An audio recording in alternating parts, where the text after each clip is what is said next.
Our second feature is Doreen Stock. Doreen is a Fairfax, California poet, memoirist, and literary translator who recently launched Bye Blackbird, a collection of poems about her mother's last days. Her translations from the Argentine Spanish of Amparo Casabelas Alconada are forthcoming from PROA, American Editores, Buenos Aires. Other works include Tango Man, which is a collection of love poems from Finishing Line Press, My Name is Why, an anti-nuclear memoir, Three Tales from the Archives of Love, and Talking with Marcelo, Marcelo, a book-length interview of Argentine journalist Marcelo Olo. In Place of Me, The Politics of Splendor, Poems and Translations. Check out Marin Poets Live for an interview and reading of Doreen's poetry. She's a founding member of the Marin Poetry Center. Learn more at doreenstock.com. Please welcome Doreen Stock. Thank you very much. I'm going to start with a piece of translation. Today's a very special day in my life because my fiance, Marcelo Halot, just landed in San Francisco from Buenos Aires, and he's quarantining at a local hotel. While we were in lockdown and working on our fiance visa for 5 years, this year we worked in tandem on a translation that was mentioned by Sandy. And this is a little proximity of the cover. The poet's name is Amparo Casas Alcanada, and she was our lawyer in Buenos Aires. And she just slipped me a small book of poems at the end of our interview, and I started translating them, and I really liked them. So Marcelo and I will give you together one of the poems from it. I'm going to put him on my screen share first. The poem is called Tierra Fraternal.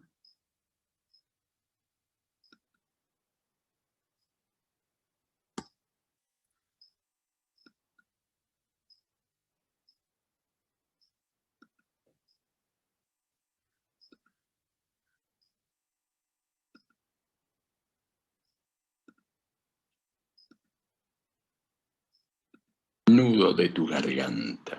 Oops, we started in Hermano the muerto. Let's go back in the beginning. Fraterna tierra, se alzarán al fin las manos de la edad, cronológicamente desatarán el nudo de tu garganta. Hermano muerto, escupiré los látigos, hermano mío, gritaré que has vivido donde se esconde la masacre. Con tus manos presas del castigo, fundaré las calles que bautizaron tu destierro. Del eco de un vestigio de tu voz, rescataré la libertad que hemos dormido.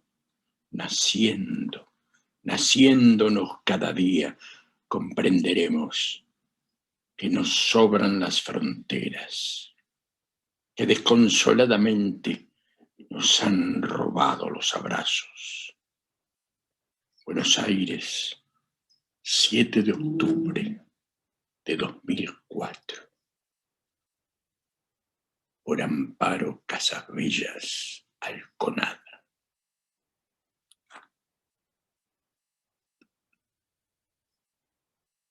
Fraternal land.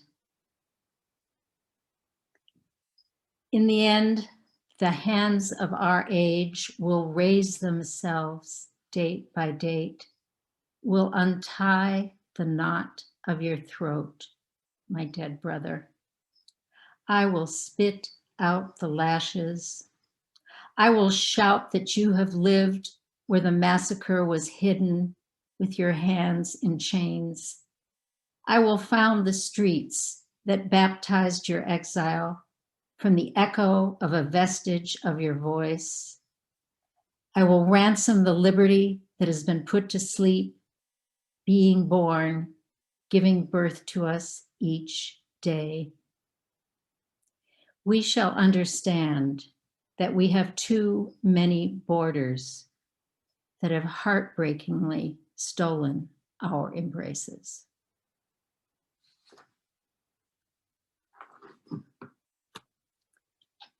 The poems are beautiful, and I came to really love them as I was working on them. This is the book that I'm going to read from tonight, Bye Blackbird, written in the last years of my mother's life, published by the Poetry Box and widely available from them or from Amazon or any place else you'd like to buy books, they can get it. I'm going to start with the dedication of the book for Annetta Diamond Winnick, 1918-2012. A balanced mind does not weigh incorrectly is what was written in your high school annual of the beautiful, serious young woman who stared out of its pages. Brilliance is what lasts, mother, polished by these years of loving and being loved, and strength. How were you brave enough to do that? I'm often asked. Always, there's your firm voice echoing in my heart, calming fears, pointing me in new directions. Those who ask those questions have never known you. When I was a traveling poet, which I did for 7 years of travel and living in different places, I lived once in Bedouin lands, and my mother opened all of my mail and passed my bills on to me. And so I started the collection off with this that was written in a little development town in Israel called Arad. Bedouins can find their mothers. Bedouins can find their mothers. There are signs that only a daughter can read. In the smallest portion of the eyes above the blackness, in the position of even 3 rocks on the slope at noon. There's a scent of flowers that were trampled and bent, like the shadow of a spine broken and then reformed, that the Bedouin daughter can read.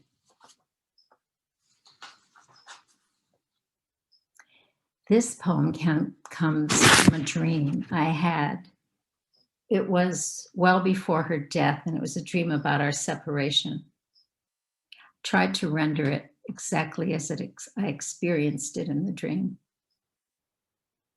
It's called Mother Horse. Long ago, when mothers were horses, with their big hearts against our small heads, we were calm next to their giant bodies, and nothing was too hard for them to do. They could lift us onto their backs and run into the night sky, never ever leaving us behind. Long ago, when we could feel them around us, and they would bend their heads down to drink of still waters, and we were warm and safe. Then came a time like Guernica, and they were terrified and white with anguish, their big blue teeth bared in tragic ways, their necks arched to the breaking point by the cruel harness of pain. And then we were forced to lead separate lives, and we longed for them as they streaked through our dream.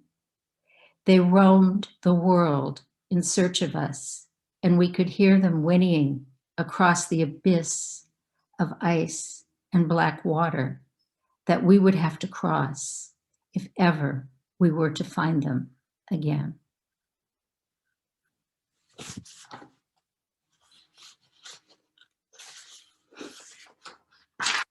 My mother lived in Palm Springs, California, and it got really hot there in the summertime, 2 times as hot now. And they would come up, my mother and father, every summer and stay at the Marin Suites and play with the grandchildren, and have a summer. And when my father died, my mother continued to do this. And one summer, she got caught up here with a cascade of illnesses, as happens sometimes, and could not go back. And finally, after one major hospitalization, her caregiver said to me, you know, if you could get her home right now, her mentality would improve. So we did it. We took from Green Bay, California, we took a medical transport all the way to Palm Springs. She was in on a stretcher, and I was positioned behind her head. And this poem is about the driver of that vehicle. It's called the poem Geronimo. Is written at 70 miles per hour with the second driver up front. And he, yes, that's really his name, Geronimo, black hair combed smoothly back from his brow. Think crow's wing in the wind here. Bends over my mother in the ambulance to change her diaper, returning her home from the hospitals of the north to die in the desert, her own bit of heaven, couch by the TV, bed by the white curtained windows, rabbits under the yellow lounge chairs, a glimpse of the orange tree laden through the patio window. She can see me reading in the living room chair under the yellow rain of the lamp in my favorite chair. I can see her reading in her bed by the yellow rain of the lamplight. The poem Geronimo was written at 70 miles per hour, and he answers, think the essence of upright kindness here. I've got babies. I'm used to diapers.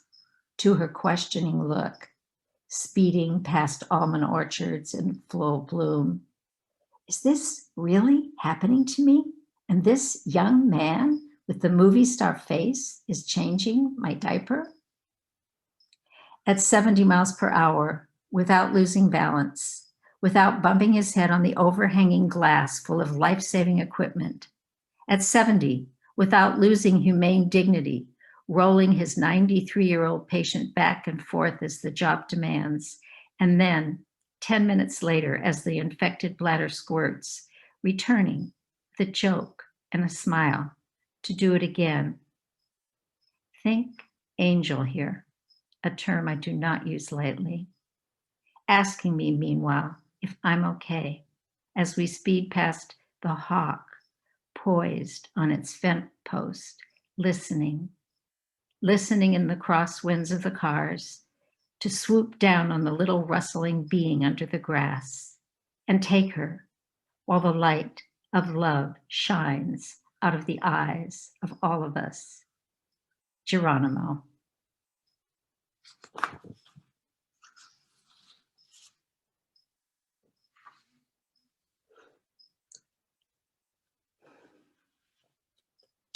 It's my habit to try to read the New York Times whenever I can do that. And this poem came from just reading the New York Times. I was sitting in a cafe and this quote from an article on the dumping of pianos caught my eye. I wrote it down and didn't imagine that it would turn into this poem, but here it is. It's called On the Dumping of Pianos, and I'll read the quote.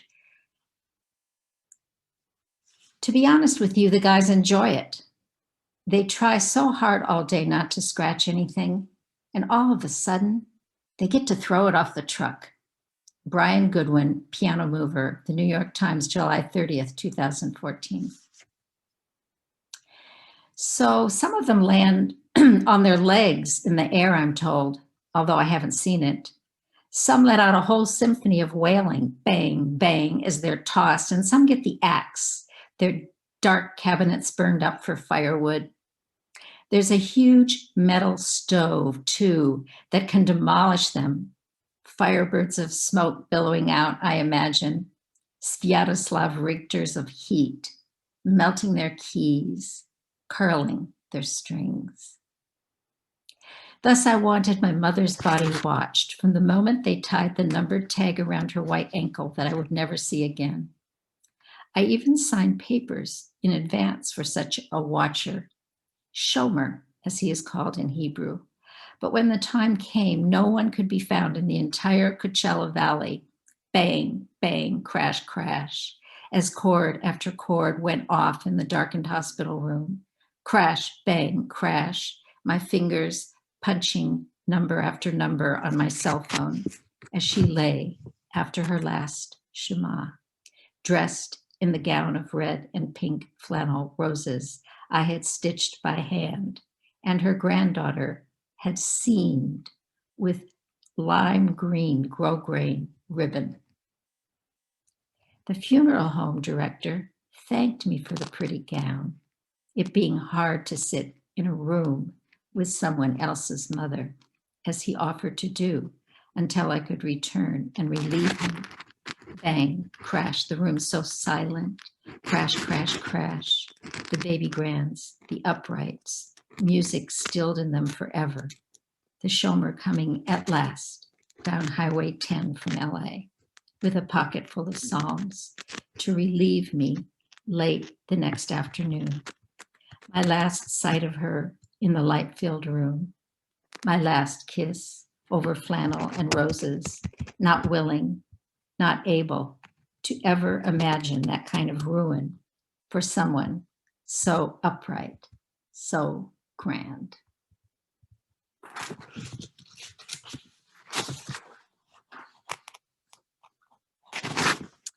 I have two more poems to read from this book, and the one I'm going to read next is called Bye Blackbird.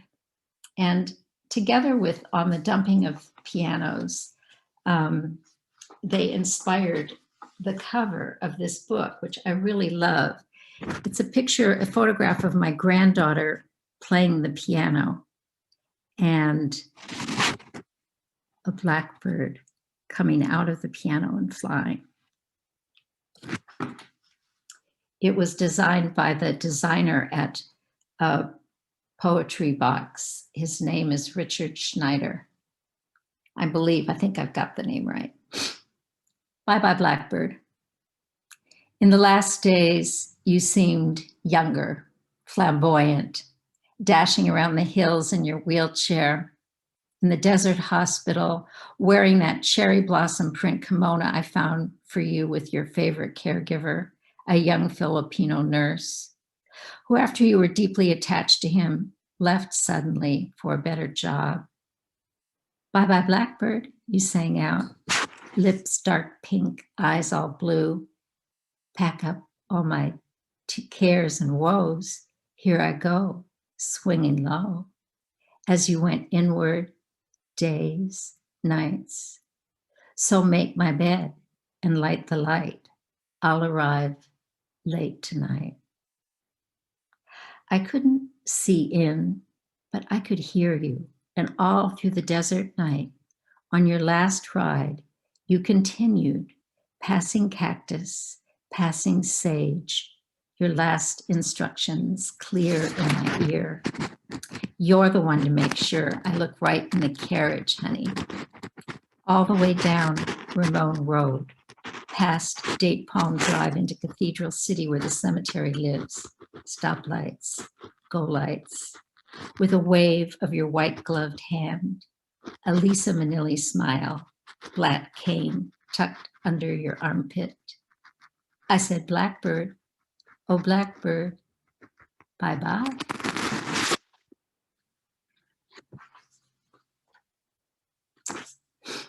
The final poem is based on a piano competition a few years after my mother died. It's called Claire de Lune. She's the last to play in a field of 10. 3 judges tabled before the baby grand piano. And past the immediate curtain of pure tension, hanging ivy is moving against the wall of windows through which can be seen, far off, a man calmly seated on a stone ledge, his back to us and facing an expanse of the light-soaked San Francisco Bay. She executes a crisp bow in a black suit and floral tie, cuffs rolled back over jacket sleeves, presenting her small hands to the gleaming keys. A moment of silence to connect with the spirit of the composer. A sharp intake of breath, a whispered now. And Claude Debussy fills the room, pressing against the church windows, the rustling leaves fluttering against them. Beyond the wide water trembling, my mother, who has been gone 5 years now, soars into the room in cream flannel, coral roses, on wings of a moonlit sadness, the music now pouring out of the black instrument at the touch of her great-granddaughter's hands. The man begins to levitate slightly off the wall of stones, the water before him crashing in green waves against the invisible shore. There's perfume in the air, a faraway look as the sapphire eyes of the piano player search the invisible shore, the gleaming shore, threshold, majesty, a small golden crown settling onto her short blonde hair as great-grandmother circles above her in the moonlight, cream flannel, coral roses, and slowly vanishes. The man is high over the water now. He lifts one hand, palm open, toward the glittering, light-soaked bay, above which a blue moon has slowly risen. His favorite perfume, and we can smell it.